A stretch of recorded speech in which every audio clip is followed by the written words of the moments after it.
Assalamualaikum warahmatullahi wabarakatuh. Alhamdulillah rabbil alamin. Wabihi nasta'in ala umuri dunya waddin. Asyhadu an la ilaha illallah wa asyhadu anna Muhammadar Rasulullah sallallahu alaihi wasallam la nabiyya ba'dah. Faqala Allah Ta'ala fil Qur'anil Karim. A'udzu billahi minasyaitonir rajim. Bismillahirrahmanirrahim. Walanabluwannakum bisyai'im minal khawfi wal ju' wa naqsim minal amwali wal anfusi was samarat wa basyiris sabirin. Sadaqallahul azim.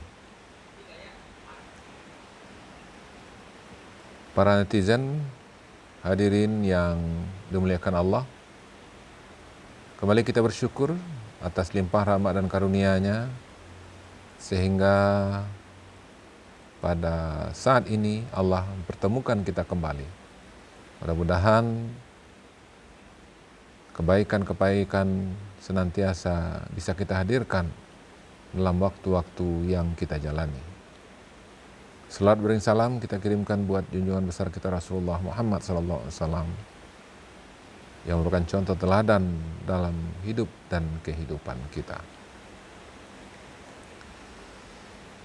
Ayat yang kita bacakan tadi terdapat dalam surah Al-Baqarah ayat yang ke-155 yang artinya, dan sesungguhnya akan kami berikan cobaan kepadamu dengan sedikit ketakutan, kelaparan, kekurangan harta, jiwa, dan buah-buahan. Dan berikanlah berita gembira kepada orang-orang yang sabar. Bapak, Ibu, Saudara, netizen hadirin yang berhadir, judul ceramah kita pada kesempatan ini yaitu konsekuensi iman. Kita telah mengetahui dan memahami bahwasanya pada diri manusia itu ada hati dan ada akal.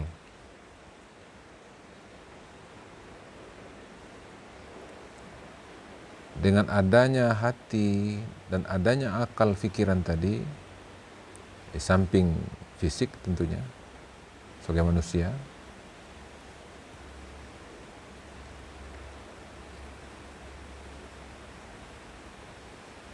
dengan memerankan dan menggunakan hati dan menggunakan pikiran kita, dan kita lihat akan ciptaan-ciptaan daripada Allah SWT, maka akan mengantarkan kita memiliki keyakinan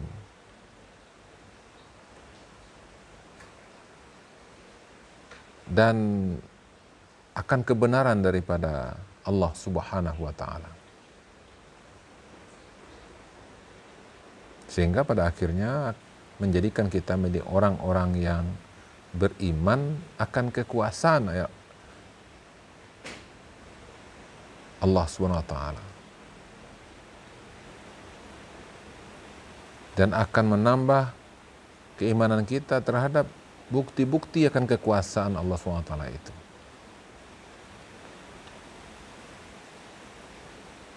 Itu makanya Allah SWT sering menyampaikan dalam banyak ayat dengan kalimat dan kata-kata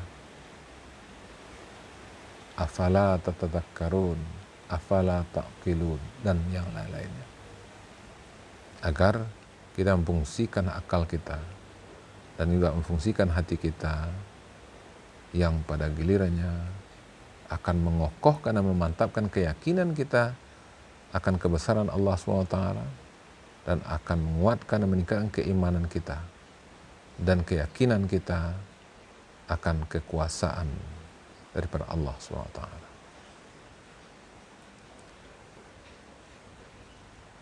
Nah, ketika seorang mengatakan beriman kepada Allah SWT, maka tidak cukup dengan hanya lisan, tidak cukup dengan hanya kata-kata belaka, akan tetapi perlu pembuktian dengan amal. Itu makanya dalam banyak ayat Allah sampaikan kepada kita sekaitan dengan amal ini. Misalnya dalam surah Al-Asri, wal asri innal insana lafi khusr illal ladzina amanu wa amilus solihat wa tawassaw bil haqq wa tawassaw bis sabr. Sesungguhnya manusia itu banyak yang merugi kecuali orang-orang beriman dan beramal saleh. Jadi maksud itu, kalau kita mau beriman, maka perlu dibuktikan dengan amal kita. Al-iman iqraru bil lisan wa tasdiqu bil qalbi wal a'malu bil arkan. Jadi beramal dengan fisik kita ini. Ya. Kemudian yang selanjutnya, ketika kita mengatakan beriman kepada Allah SWT, maka kita juga harus siap siaga dengan musibah ataupun juga ujian. Karena Allah juga katakan kepada kita, A'udzubillahi minasyaitonirrajim, bismillahirrahmanirrahim, ahasiban nasu an yutraku an yaqulu amanna wa hum la yuftanun falaqad falya'lamallahu alladhina sadaqu wa la ya'lamannal kadzibin. Apakah manusia itu mengira mereka mengatakan beriman dan mereka tidak diuji? Maka dengan ada ujian itu diketahuilah, maka mana orang-orang yang sodaku, yang sebenar-benar beriman. Dan kita juga mana orang-orang yang kadzab, yang pendusta. Jadi maka saya itu, ketika seorang beriman, maka perlu dihadirkan dalam bentuk amal-amal nyata. Bukannya teoritis, tapi amal-amal nyata. Dan kemudian perlu juga yang bersangkutan memiliki kesiapsiagaan akan musibah ataupun juga ujian yang mungkin datang kepada seorang. Maka itu Bapak Ibu Saudara netizen hadirin yang berbahagia, maka inilah hal-hal yang mesti hadir di dalam keseharian seorang beriman, yang merupakan konsekuensi daripada ucapan keimanan yang dia sampaikan itu. Dalam ayat yang kita bacakan tadi, dalam surah Al-Baqarah ayat yang ke-155, maka Allah menyampaikan kepada kita, orang-orang beriman ini, yang mereka itu akan diuji oleh Allah SWT.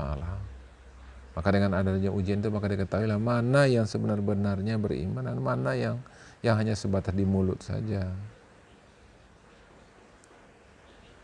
Ada berapa ujian yang kita hadapi? Yang pertama adalah rasa takut, khauf. Walanabluwannakum bisyai'in minal khauf, rasa takut.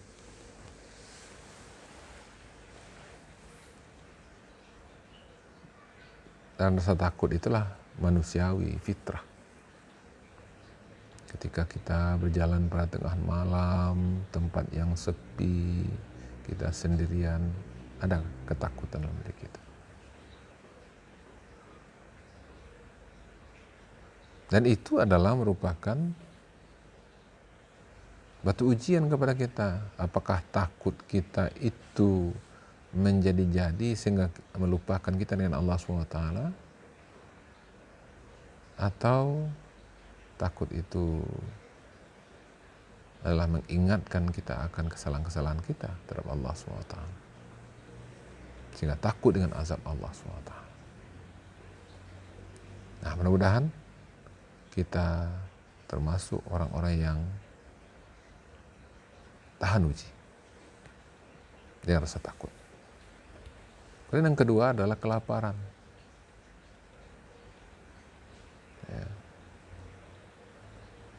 Lapar, kekurangan harta, makanan, kekurangan pangan, Ini perlu kita ingat dalam masa COVID-19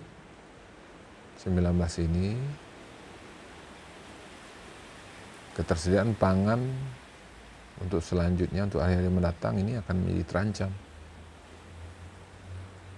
Nah, maka sebab itu jangan sampai kekurangan pangan akan terjadi di dalam hari-hari yang akan kita lalui ini.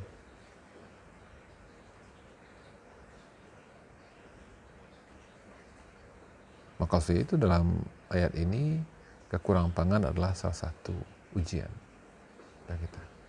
Jangan ketika kita kekurangan pangan, maka jangan sampai lupa kepada Allah SWT. Kadang kita sedang menghadapi ujian, justru kita makin kokoh, makin mantap hubungan kita dengan Allah SWT. Nah, kemudian selanjutnya, ujian kepada orang beriman itu adalah kekurangan harta. Adanya meninggal, orang kita cintai meninggal, orang kita sayang dipanggil oleh Allah SWT, itu ujian untuk kita. Itu makanya kita kembalikan kepada Allah SWT. Inna lillahi wa inna ilaihi rajiun. Seharusnya ketika ada ujian-ujian yang kita hadapi itu, maka menjadikan kita kembali kepada Allah SWT untuk melakukan perbaikan-perbaikan pada masa dan hari-hari yang lalu. Kemudian adalah kekurangan jiwa, kekurangan jiwa, meninggal, ya, orang kita cintai. Kemudian kekurangan pangan, buah-buahan, ya. Dan ini yang kita rasakan pada masa COVID ini. Nah, apakah dengan kekurangan pangan ini kita saling menyalahkan? Atau kita saling membantu? Nah, seharusnya seorang beriman, maka mereka bukan menyalah-nyalahkan, tapi mereka justru melakukan yang sebaliknya, mencari potensi-potensi, mencari kekuatan-kekuatan, ya, guna untuk memenuhi kebutuhan warga masyarakatnya. Nah, mudah-mudahan insya Allah orang-orang yang beriman dan termasuk kita tentunya telah faham, telah mengetahui tentang ini, sehingga ketika cobaan-cobaan tantangan yang kita hadapi, maka kita bisa menghadapinya dengan sebaik-baiknya tanpa melakukan pelanggaran terhadap aturan-aturan yang ada.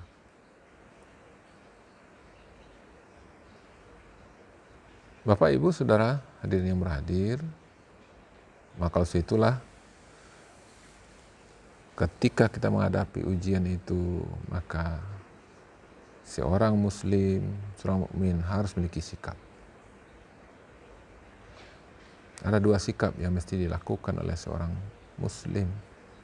Yang pertama, tentu bermohon kepada Allah SWT agar dijauhkan dari ujian, agar dijauhkan daripada musibah, agar dijauhkan daripada pelanggaran-pelanggaran kebaikan-kebaikan. Jangan sampai kita melanggar perintah-perintah Allah SWT.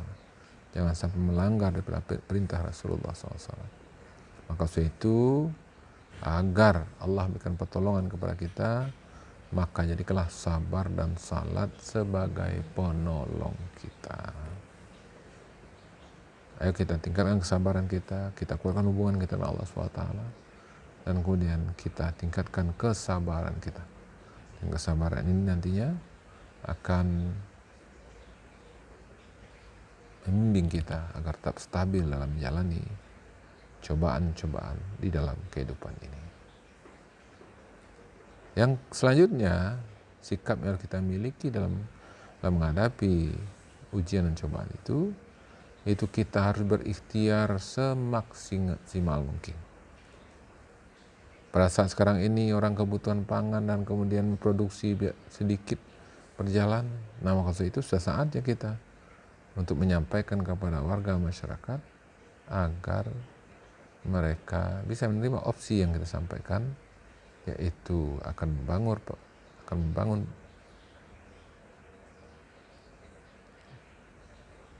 seperti yang dialami, yang dihadapi oleh Nabi Yusuf dalam menghadapi musim paceklik. Maka Nabi Yusuf melaksanakan ikhtiar yang maksimal, kesungguhan yang luar biasa, ya, bagaimana Yusuf merancang akan menghadapi 7 musim paceklik dan akan menjadi 7 musim subur. Maka Nabi Yusuf pada waktu itu dengan usaha dan ikhtiar yang maksimal, maka setelah bermusyawarah dengan beberapa masyarakat tokoh yang ada pada waktu itu, maka diambil kesimpulan bahwasanya Nabi Yusuf alaihissalam harus memanfaatkan 7 musim subur dengan maksimalkan produksi dan meningkatkan upaya-upaya dan usaha-usaha bagaimana produktivitas pangan itu betul-betul maksimal. Pada saat yang sama juga berusaha untuk bagaimana masyarakat tidak boros mengkonsumsi sesuai dengan kebutuhannya, ya. Sehingga ketika datang 7 musim paceklik, maka Rasulullah SAW kaum muslimin sudah memiliki cadangan pangan, sudah memiliki kebutuhan-kebutuhan yang memang mesti mereka miliki dalam menghadapi virus corona ini. Demikian yang bisa kita sampaikan. Mudah-mudahan pahala yang kita laksanakan karena kesungguhan dalam berpuasa selama Ramadan ini akan dilipat gandakannya untuk kita semua. Mudah-mudahan Allah SWT berikan kelapangan kepada kita untuk bertemu di lain waktu. Selamat berbuka. Mohon maaf lahir batin. Dan kami akhiri. Assalamualaikum warahmatullahi wabarakatuh.